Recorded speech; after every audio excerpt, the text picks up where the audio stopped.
Entitled parents demand I make couple stop kissing in restaurant. I work at an American style restaurant, food like burgers, chicken wings, chicken tenders, etc. While we do have a small bar, it's more of a family style type restaurant than a pub style of restaurant. I have worked at this restaurant for about 6 years and have had my fair share of entitled customers.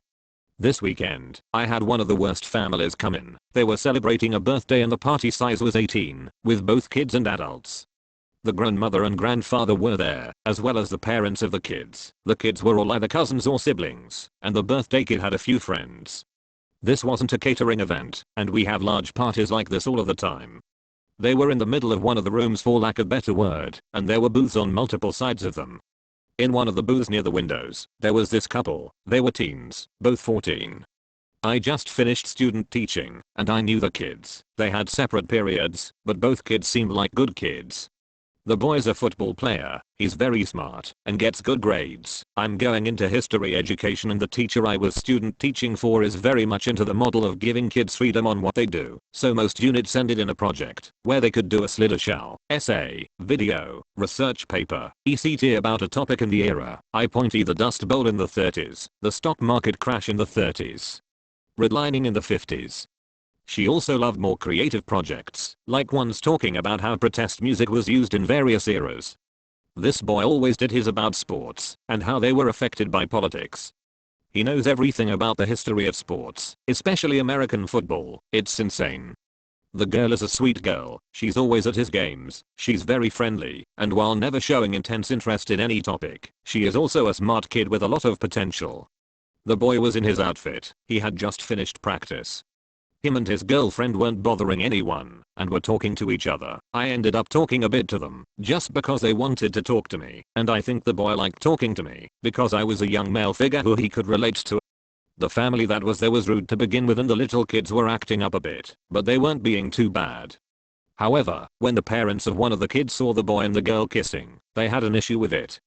The mother of the kids asked me to tell the kids to stop kissing. When I told her I wouldn't do that, she got increasingly upset at me. I told them that there was no rules against kissing you loved one in our restaurant, because there aren't. The mother proceeds to insist it's inappropriate for her kids and nieces and nephews to see that, since there were toddlers there were also older kids, and how the kids should keep it to themselves. When I again told her there was nothing I could do, she went over to the kids and tried to get them to stop. I was also getting dirty looks from the other adults in their party. This woman storms up to them and tells them to stop kissing because there are kids around. They politely ask her to go away, and she refuses. She then notices a boy had painted nails, and went on about how disgusting it was. At this point, the boy looked like he was about to punch her, so we had multiple staff members come over to try to de-escalate the situation. We told her we would get the owner, and the other parents in the party started complaining about how we were being ridiculous, and how they should sue the restaurant for indecent exposure. The owner comes and tries to get her to calm down, but she is still going on with her think of the children rant. She had to be brought into a separate part of the restaurant to be talked to. We waited until the kids were done eating to bring her back. After they left, we banned the parents from the restaurant for the foreseeable future. Narcissist parents wanted me to trade houses with them because I got a slightly better one, and then literally stole my air conditioners when I refused to give them money. I'm going to start this off by saying that if you have a house and don't have cameras, get cameras. I have some now, but I should have gotten them sooner. I live in a pretty typical manufactured home in Arizona. My parents also live in one just a few streets over. Despite how close we are, I'm VLC because they are just bad people. They treated me okay as a kid. But things changed as soon as I was in my late teens. I was expected to do more and pay my way as soon as I finished high school. That was fair, I was an adult by then after all. But my parents wanted a lot more in rent than what I'd have to pay to get my own apartment. I'd have had next to nothing left of my monthly paycheck if I'd given them what they wanted. So I refused to give them more than a fair amount, plus a share in utilities. And I started buying my own food as well. My father openly said this was not good enough, and my parents actually filed official paperwork to evict me when I refused to cater to their demands. I left home and got an apartment with my best friend. 5 years later, and I bought my own house in a neighborhood not far from my parents. It's just a manufactured home on a small property. But it was so damn cheap that I couldn't turn it down. and my monthly mortgage isn't bad either. I even moved my best friend in to help me cover the bills. We were already used to living in the same space, and the house gave us much more room. I may even let another friend move in to get some more rent money for the mortgage because we've got one room that's actually left unused right now since the house is a 3-bedroom. My parents though somehow didn't like my independence from them. Did they want me to fail or something? I dunno. But the incident that caused the VLC was when they demanded I trade houses with them. Yes, you read that correctly. They actually wanted to trade. Their manufactured home is smaller and older than mine and has one less bedroom. And their yard is smaller too. Not that either of us have any grass. It is Arizona after all. When they first saw my place, they looked pissed. After a couple more visits my father actually said it wasn't fair, that I was doing better than them. And I was rubbing my nicer house in their faces. It's just a rolled manufactured home in one of the hottest states in the US. Seriously. What's to brag about? But I guess, having something even slightly better than what my parents had irked them. And as I've already said, they actually demanded we trade houses because of it. My friend who lives with me literally fell onto the couch laughing when they said that. And I couldn't help but join in. My father said it was not funny. And to give him what he wants. When I recovered my composure, I said he and my mother were not entitled to my house, or anything I own for that matter. And then told them to get the fuck out. After that we barely spoke. And then the pandemic hit. Didn't really change my life much. I like the peace and quiet, and my friend knows to leave me alone most of the time.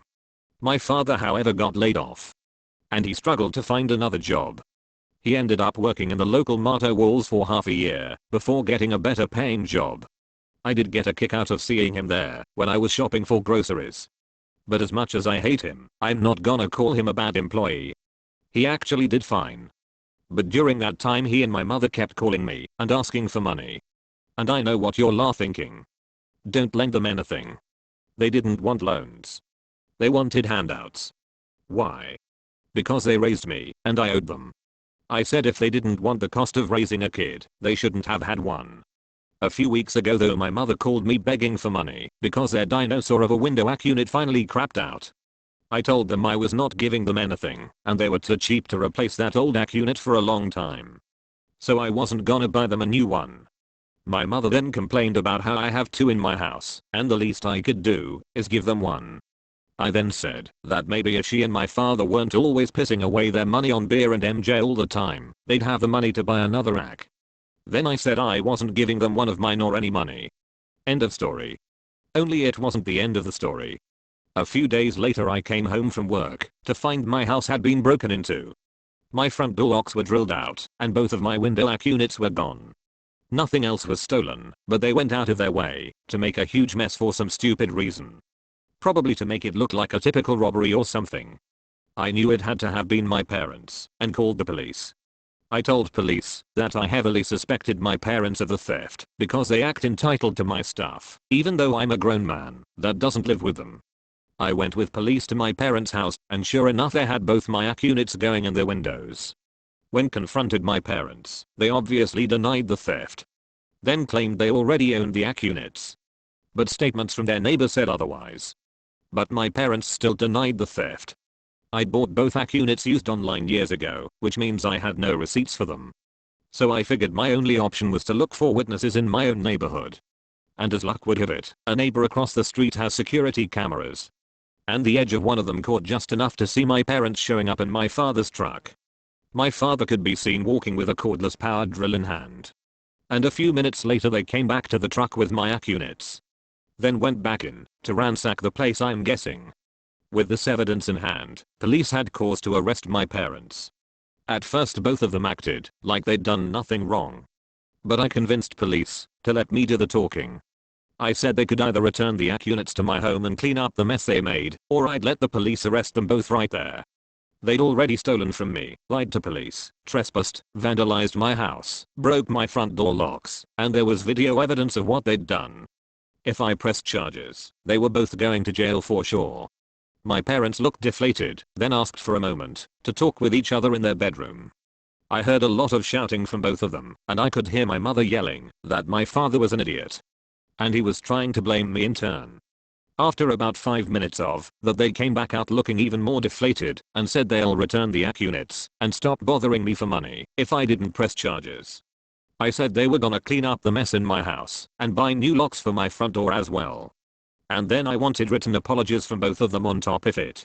They begrudgingly agreed and even got a police escort back to my house.